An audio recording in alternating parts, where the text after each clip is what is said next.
Good morning. Good morning, everyone. Welcome. And it's a pleasure to have you all join us for our first hearing of the Assembly Committee on Jobs, Economic Development, and the Economy for the 2015-2016 legislative session. My name is Eduardo Garcia, and I will serve as the chair of the committee. With me this morning are several members of the Assembly Jobs Committee, including our vice chair, Ms. Young. And we have the other members who, if you don't mind, we'll have them introduce themselves. We'll start with Mr. Ed Chow. Oh, sure. Good morning. It's an honor for me to be here. And I represent the 49th Assembly District, and I'm very excited to be a part of this committee. Look forward to all the presenters and presentation, and thank you all for being here. Thank you. Good morning. My name is Cheryl Brown, and I am excited about being here as well, because in my community we need more jobs, we need more businesses, and I am happy to do the work of this committee. Thank you. Good morning. My name is Mike Gibson. I represent the 64th State Assembly District. I'm excited to be here and look forward to a robust conversation. I will apologize early, Mr. Chair. I have a committee hearing that starts at 9:15, so I will have to excuse myself at such time. Thank you very much. I'm Jackie Irwin from the 44th District, and I'm very excited to be here today and listen to the speakers. And I will have to leave early, too, so just wanted to let you know that I have another committee hearing. And good morning. My name is Kansen Chu. I represent District 25, which covers San Jose, Milpitas, Santa Clara, Fremont, and Newark. I served as a San Jose City Council member for 7.5 years. Was also on the Economic Development Committee there before. We have a strong sister cities relationship with many of the countries, and I'm hoping that I can be of any help to the Economic Committee, and I'm very, very honored to serve. I'm Bill Breaux, represent the 73rd District, Orange County. And thanks, Mr. Chairman, for calling this important hearing. Look forward to working with my colleagues. The economy is the #1 issue, ensuring we have good paying jobs and strong schools, law enforcement, and with a vibrant economy, the ripple effect just affects everything else in our state. So honored to be on this committee, and I look forward to working with my colleagues. All right. Vice Chair. Well, thank you, Chairman Garcia. I'm delighted to serve as vice chair of this committee, and I know we'll have a excellent hearing today with many excellent speakers. So I look forward to the testimonies we'll be hearing from all of our guests. This overview of the California economy is very, very timely. Unfortunately, however, we still have the nation's third largest unemployment rate at 7.1%, which is higher than the national average of 5.5%. And many of us know that California consistently ranks at the bottom as a business-friendly state because of our high business tax climate. Too often, California's innovations become a reality in other states because we have too many hurdles and financial disincentives. By enacting pro-job policies, we can keep jobs and employers here and create more opportunities for Californians. As a legislature, we need to be mindful of proposed policies that will hurt the economy, make it harder to create jobs, and threaten our future tax revenues. Together, we should make it easier and less costly to start or expand a business in California. So I want to thank the chairman and the committee staff for putting this very important and timely hearing together. And I look forward to working with all my committee members of this committee. So thank you very much. Thank you, Vice Chair Kim. I'm going to introduce our committee staff very quickly, and then we'll get into the adoption of the rules, as we do have a full quorum present here. Natalie Vicencia, Committee Secretary with the Assembly Jobs Committee. Jana Ayub is our intern with the committee. She's with the UC Center program. We have Julia King, also a consultant to the committee, and Tony Simons, the chief consultant with the Assembly Jobs Committee. So just wanted to make sure that you all knew who they are. Members, I see a quorum present, and therefore we'll proceed with the adoption of the committee rules. This is item agenda 1. Madam Secretary, will you please call the roll to formally establish the quorum? Garcia. Present. Garcia present. Kim. Present. Kim present. Allen. Bro. Present. Bro present. Brown. Here. Brown present. Chow. Present. Chow present. Chu. Here. Chu present. Gibson. Present. Gibson present. Irwin. Present. Irwin present. We have a quorum. Thank you, members. Each of you have received a copy of the committee rules, and prior to distribution of the rules, they were reviewed by the Assembly desk to ensure the conformity of the House and joint rules. Are there any questions regarding the rules? All right. Seeing none, now that we can entertain a motion. Mr. Chair, I move that we accept the committee rules. All right.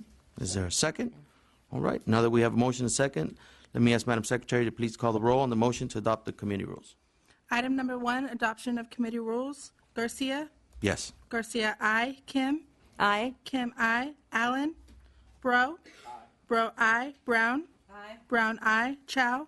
Chow, aye. Chu. Chu, aye. Gibson. Aye. Gibson, aye. Irwin. Irwin, aye. All right. 8-0. 8-0 votes to adopt the committee rules, and they are approved. Well, just wanted to, before we get into the agenda, I know some will be coming in and out of the hearing today. As the committee's first hearing of the legislative session, it is appropriate that we take a broad view in examining the California economy as a whole. In future hearings, we look forward to looking at specific issues, components of the overall economy. Today's hearing is organized around 3 presentation themes: defining California's economy today and into the near future, examining the impact and opportunities provided by the federal budget, and highlighting California's primary economic driver, which happen to be small businesses. Each of our speakers has been asked to share their perspective on the California economy, expectations for the near future, and recommendations for action and further research by the committee. Over the past decade, significant shifts have been occurring in finance, technology, and our economic social structure. These shifts are making California and the global economy a meaningful, different place to do business. Here are just a few of the key trends. To begin, business will be more globally connected, supported, and advancements in IT and more efficient transportation options. Distance is becoming less of an impediment. The heightened connectivity is resulting in regional economies becoming catalysts for economic growth. Areas which were once considered too remote or not economically diverse now have the ability to participate in the global supply chains of people, products, and ideas. Also helping to spur growth are small businesses. Being flexible providers of goods and services, small businesses meet important niche markets needs. Moreover, our entrepreneurs as well as our workforce are increasingly diverse. And as the boomer generation, or as Ms. Brown would refer to the silver tsunami population, greater demands are being placed on the economy. If California is to be successful, we will need to have a well-prepared workforce that is comfortable in a more technology and innovation-based work environment. In many ways, Americans are uniquely positioned for this ongoing global economic rebalancing.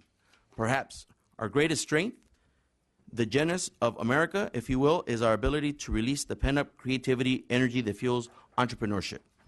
Americans, by our very nature, are a vast and varied community of entrepreneurs. It doesn't seem to matter whether you were born here or moved here. This is the place where new ideas and hard work and innovation come together. And that is why I see our goal, the goal of the Assembly Committee on Jobs and the economy, is to help foster the conditions in California that support America's entrepreneurial spirit. Before we hear from our first speaker, I know our Vice Chair has said a few words, and I'm wondering if anyone else would like to add. Otherwise, we will jump right in. Okay. Let me draw your attention to some background materials committee staff have prepared, including a briefing memorandum with the key issues and recommendations for possible follow-up actions as well, a series of fact sheets related to the key elements of the economy, including small businesses and agriculture. There are also copies of each of the speakers' PowerPoint presentations and their biographies. And one of the last housekeeping items, following agenda item 4, there will be a public comment period. For those that would like to speak during this time, please sign up at the sergeant's desk. Agenda item 2, the importance of the small business within the U.S. economy. Our first speaker will be Donna Davis. If I'll ask if she'll please come forward to the desk. Donna Davis is the Regional Director for the Federal Small Business Administration. It is my great pleasure to welcome our first witness. She represents Region 9. She will be speaking today from her perspective and the role that she plays for the administration. And just a little more background about her. Region Administrator Davis was appointed to her position by President Barack Obama December 2013. In her position, she is responsible for overseeing the capital, contracting, and counseling services at the SBA in California, Nevada, Arizona, Hawaii, and Guam.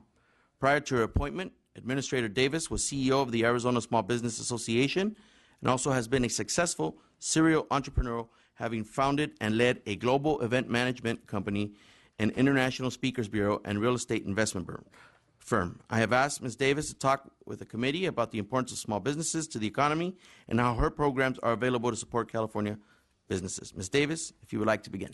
Thank you. Good morning. Again, Donna Davis, Regional Administrator for the U.S. Small Business Administration, and Chairman Garcia and committee members. Thank you so much for the opportunity to provide some remarks about a group of folks who are vital to our economic prosperity in this nation and in California. So I am delighted to be here. They're near and dear to my heart. 2 things you'll know about me is I'm absolutely passionate about small businesses and entrepreneurs, and I love the region that I serve. As was mentioned, President Obama did appoint me to this position in December of 2013, and it's been an absolute privilege and joy to work for the Small Business Administration, the agency that's dedicated to serve our 28 million small businesses across this nation. And over 3.6 million of those businesses are right here in California. We know that small businesses and entrepreneurs are not only the economic backbone and engine of this nation, they are the heart and soul of America and our communities. They are at the center of our nation and state's economic vitality, our financial strength, competitiveness in the global marketplace, and job growth, our job creators. Small business and entrepreneurs are what makes the USA unique and the preeminent economic powerhouse in the world. There's no other nation like us. It's just in our cultural DNA. Small businesses make up 99.7% of all the employers in the U.S. And in California, that's 99.2% of all employers in the state. In the U.S., 2 out of 3 net new jobs, 2 out of 3 are created by small businesses. And California has added more private sector jobs since the recession ended than any other state in the nation. As you may hear later, California is home to more venture capital, patents, tourism, Fortune 500 companies, agriculture, biotech, and manufacturing output than any other state. So a lot of opportunity here. And we've been experiencing some good news on the economy. We're not exactly where we want to be, but we certainly have turned the corner. We've had 59 straight months of job growth, the longest streak since the late 1990s. Unemployment is down. And again, that varies between urban and rural. We see higher unemployment rates in our rural communities versus our urban communities. And National Federation of Independent Business recently conducted a survey showing small business optimism, the highest it's been in 8 years. So again, we are seeing a lot of more optimism and hiring and about the economic climate overall. Some definite positive trends. As a champion for small business, our administrator, Maria Contreras-Sweet, she's made it a priority to engage smart, bold, and accessible processes, services, and partnerships to support and elevate our nation's entrepreneurs. Our mission is to build an SBA. We want it to be more accessible, inclusive, modernized, and streamlined. And so that's why SBA now we're saying stands for smart, bold, and accessible. The SBA has 10 regions. And as Chairman Garcia mentioned, we are in Region 9, Arizona, California, Nevada, Hawaii, and Guam. And I always joke, I wish I got paid by the mile. But anyways, the amazing thing about Region 9, several things. One is nearly 20% of all the small businesses in this country are located in Region 9. And as far as SBA lending, Region 9 accounts for more than 21% of all the lending for the entire agency here. So again, very exciting. A lot of activity, a lot of opportunities. In California, we have 6 district offices that serve our constituents and our small businesses throughout the state. They're in San Francisco, Sacramento, Fresno, Los Angeles, Santa Ana, and San Diego. We have very talented teams there that work tirelessly and diligently on behalf of our small businesses. We also have many of our assembly members, including many in this room, that work very closely with our district offices to amplify their efforts and to leverage off the resources that we have and a lot of the programs that we do. At the SBA, our core mission is to help small businesses with our 3 C's. That's capital, contracting, and counseling. We are dedicated to help them prosper through that. We also have a D, going down the alphabet, for disaster, and those are our disaster loans. We're fortunate to have the Disaster Center for the entire West United States, west of the Mississippi, right here in Citrus Heights, and we do provide disaster service and loans during declared disasters. But capital is our first C. A key focus for the SBA is obviously to help small businesses from all walks of life get access to capital, especially in our underserved communities, our minority, women, veterans. And the SBA doesn't actually lend the money. Sometimes people think that. We work with our lending partners, the banks and the credit unions. They actually lend the money, and we guarantee those loans. We recently just partnered, this is our new exciting news, with the National Credit Union Association to expand small business lending through our credit unions, which are highly invested in our communities. And the goal is obviously we want to expand accessibility to those small dollar loans that our credit unions can do. And last year in California, the SBA lending hit an all-time record. We lent over $4.5 billion and made over 8,000 loans in fiscal year 2014. Actually, we've had 3 strong years of lending, and each year keeps getting better. So we're very excited about that. A couple of popular things quickly that we are continuing to help small businesses get access to capital. We've waived our fee again. There's no fees to the borrowers or the lenders for loans under $150,000, and for our veterans, there's no fees for them for loans under $350,000. So that's been very popular, and again, we're modernizing, automating a lot of our process to make it more streamlined for both the banks and our borrower. The second C, contracting. The U.S. government is the largest purchaser of goods and services in the United States, $400 billion a year.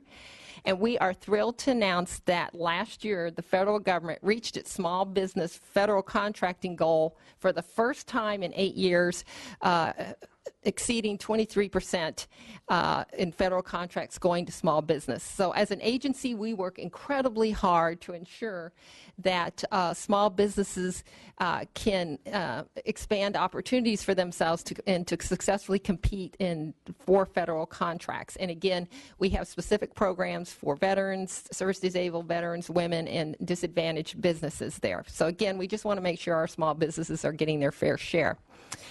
The third C is our consulting or contracting. This is the cornerstone of what we do, and a lot of time it's the precursor, helping small businesses get trained, educated, coached, mentored, counseling, and webinars. A lot of that we do through our district offices, but we also do what we call our resource partners, SCORE, Small Business Development Centers, Women Business Centers, and our Veteran Business Centers.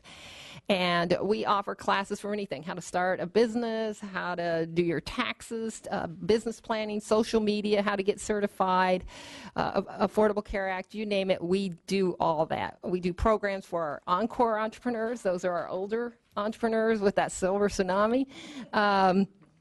Accelerator grants, our innovator clusters, our things for millennials. So a lot of exciting programs that spans the whole dynamic range of what a small business might need.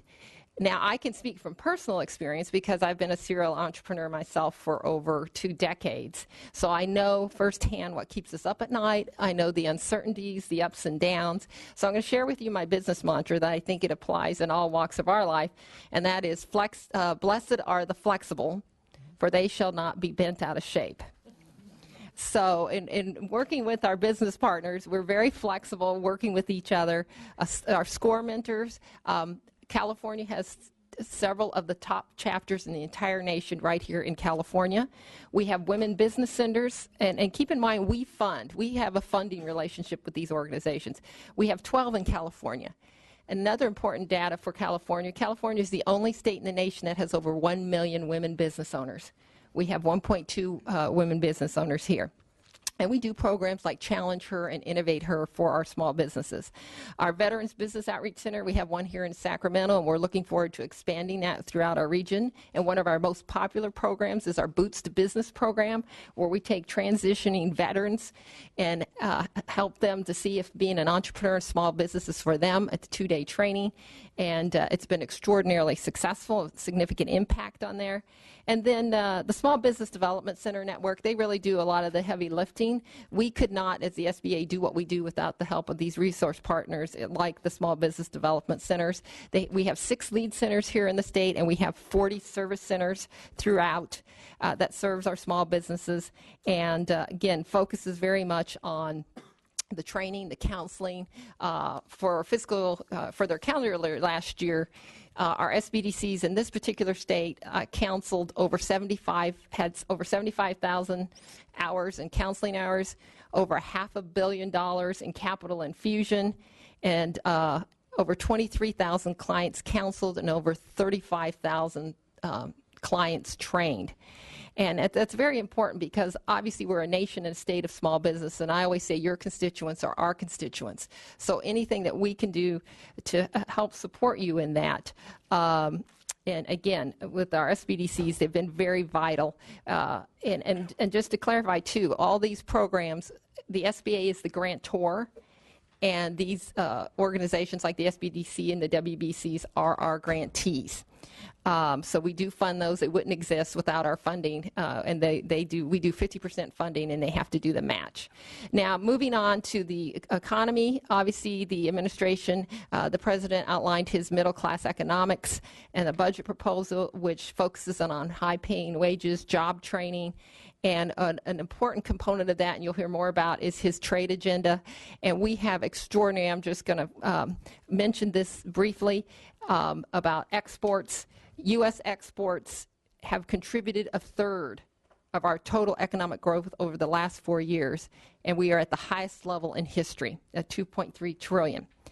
Now, an amazing fact and opportunity for our small businesses and entrepreneurs is the percentage of the world's purchasers who live outside of the United States. 95% of the world's purchasers live outside of the United States. And of the 300,000 companies that export in this nation, 98% are small, medium businesses. 98%. But we've only scratched the surface because that's only 1% of our small businesses in this nation. So the opportunity we have with our exporting is staggering, and the SBA is poised to continue to support our small businesses and to educate them and help them with their exporting. And so that's certainly a high priority for us. And finally, our promise at the SBA is we will diligently work for small businesses at every stage to provide access to capital, the contracting opportunities, and the counseling assistance they need to start and to grow and to innovate.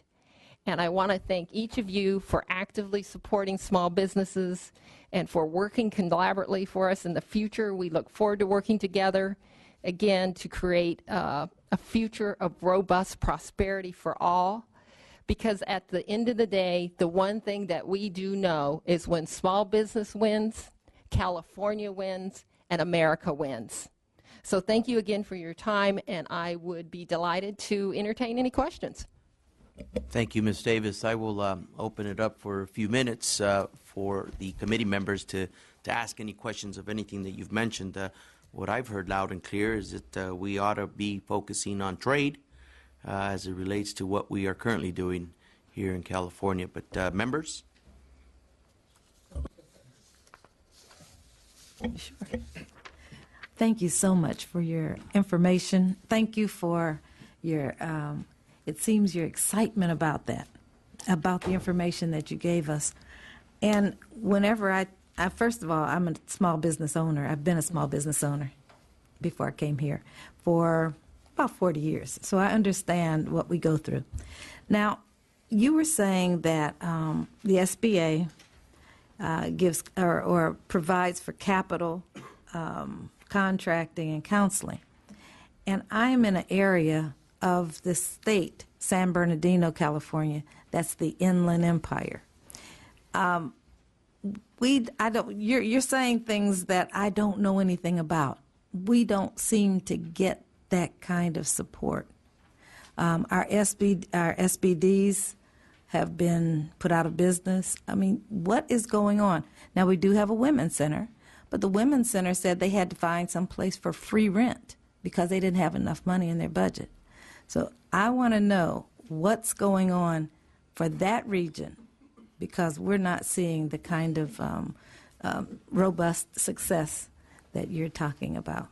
Thank you for that question. And we're very excited. That is a very dynamic, diverse region. You know, Region 9 is the most productive and diverse region in the nation. And on most metrics for the SBA, we're usually number one.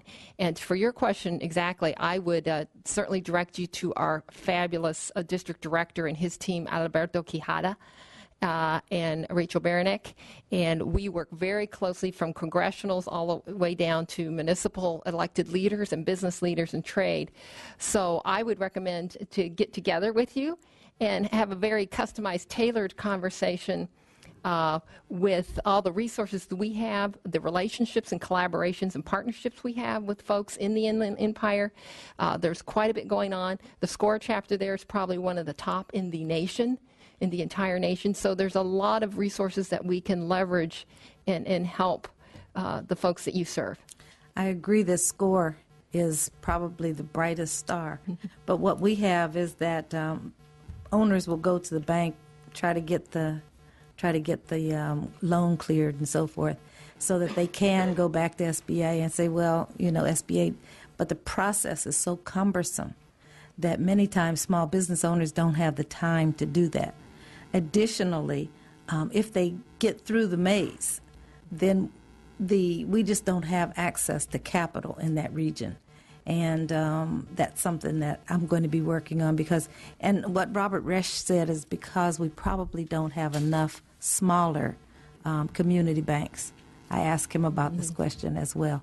So that's something that is important, and I will get with the district director in that region. Thank you very much. Thank you, Assemblymember you. Brown. Questions? Assemblymember Chow? Yeah, I just have a quick follow-up question on exports, which you emphasized earlier.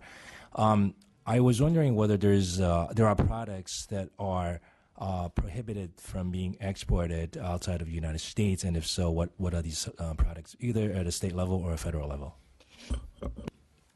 You know what? I'm not the expert on that. I couldn't identify those in particular. There are, obviously, both at the state and federal level, but I would, again, connect you with our export assistance centers that we have here, Pelson Lau or Martin Sealander or Jeff Deese, one of those individuals who specialize in that within our agency could navigate those waters with you and get the specific information, or one of the speakers following today may also know that data.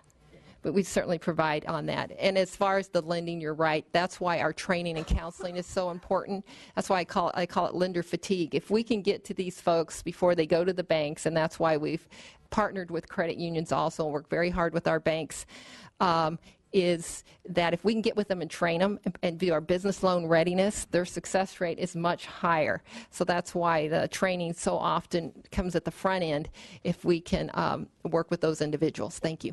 Any other member questions? Yes, sir. Assemblymember Chow. Thank you, Ms. Davis, for your presentation. You know, I represent a region with a humongous number of small business, so I'd like to help you get the words out to my constituent, the small business owners. Do you, again, but I represent a very diverse region, and on any given day, more than 100 different languages are spoken. So for me to help you or SBA to get the words out, I wonder if you have brochures in different languages, or on your website, do you have multiple languages? We do. Thank you for that question. We definitely have English and Spanish, and then also in our San Francisco office, which services your district, we have staff there that speak both Cantonese and Mandarin along with Spanish, and we do prepare materials in those languages. Also, we give presentations in those languages when needed and requested. Okay, so what does it take for the SBA to have more literatures in Chinese? And also, the district I represent has a high concentration of Vietnamese Americans. So what does it take for you to have a multiple language brochure in Chinese and Vietnamese and maybe in Korea as well? Yeah, and I think we do do that on an individual basis based on the district. We'll customize and tailor those. And I will certainly check and see which ones. We may have a whole litany that I'm not aware of based in those, especially like in some of the districts, Orange County, and I know you're in Northern California. We do tailor those things based on the demographics because we want to be timely and we want to be relevant. And again, this is such an incredibly diverse region and state. It's important that we are doing business and making it easy. Back to Assemblymember Brown's comment, small businesses don't have a lot of time. They're doing more with less. And I said the biggest thing we can do for them is reduce their complexity, whether it's taxes, regulations, filling out forms, compliance, anything to make it easy for them to meet those requirements. And can I request maybe at least starting off in your web page have more than just English and Spanish, and include some of the Chinese, Vietnamese, and other languages? California, we serve as a gateway to the Pacific countries, and it shouldn't take too much resources to be able to get some multiple language website going. Yeah. So I'd like to make that request. Thank you. Thank you for that feedback, and I will certainly advance it. Thank you, Assemblymember Chu. Any questions to my left? Seeing none. Well, thank you so much for spending some time with us here and sharing with us all of the programs and services that we have together. I've asked our chief consultant to put together a list of all of the sites within California for all of the members here to have direct information on the actual regional centers that we have available for our constituents and our small businesses and future entrepreneurs. So thank you again. Thank you so much for the opportunity. Right. I appreciate it.